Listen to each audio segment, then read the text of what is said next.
The Lollipop Shoes by Joanne Harris. Read by Juliet Stevenson. Part 1.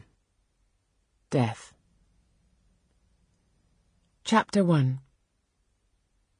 Wednesday, the 31st of October. Dia de los Muertos. It's a relatively little-known fact that over the course of a single year, about 20 million letters are delivered to the dead. People forget to stop the mail, those grieving widows and prospective heirs, and so magazine subscriptions remain uncancelled, distant friends unnotified, library fines unpaid.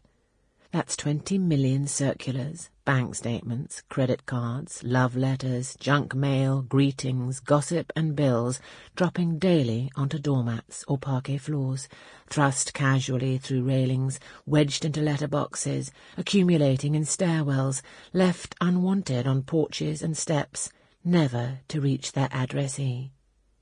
The dead don't care. More importantly, neither do the living.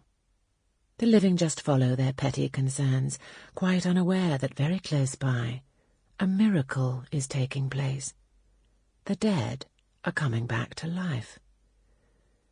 It doesn't take much to raise the dead. A couple of bills, a name, a postcode. Nothing that can't be found in any old domestic bin bag, torn apart perhaps by foxes and left on the doorstep like a gift. You can learn a lot from abandoned mail. Names, bank details, passwords, email addresses, security codes. With the right combination of personal details, you can open up a bank account, hire a car, even apply for a new passport. The dead don't need such things anymore. A gift, as I said, just waiting for collection. Sometimes fate even delivers in person, and it always pays to be alert. Carpe diem and devil take the hindmost, which is why I always read the obituaries, sometimes managing to acquire the identity even before the funeral has taken place, and which is why, when I saw the sign and beneath it the post-box with its packet of letters, I accepted the gift with a gracious smile. Of course, it wasn't my post-box. The postal service here is better than most, and letters are rarely misdelivered.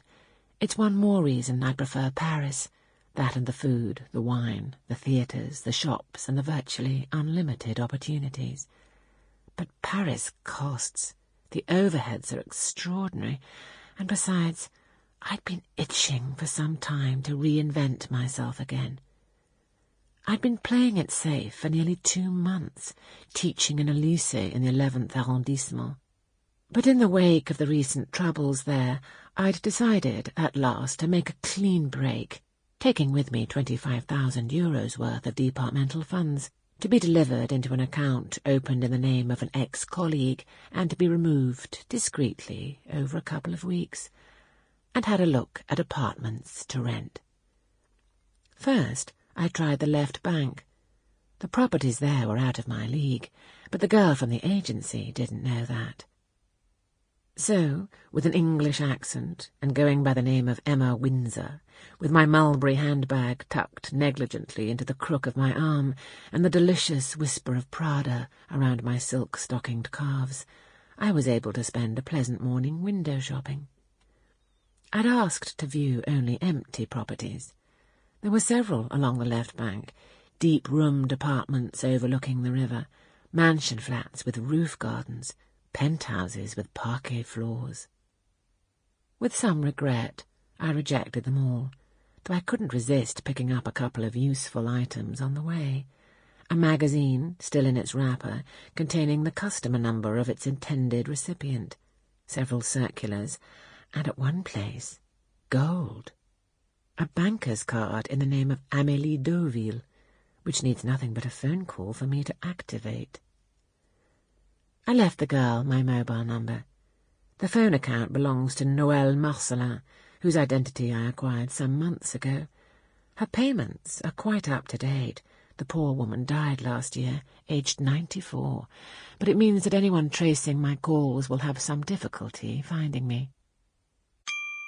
Sample complete. Ready to continue?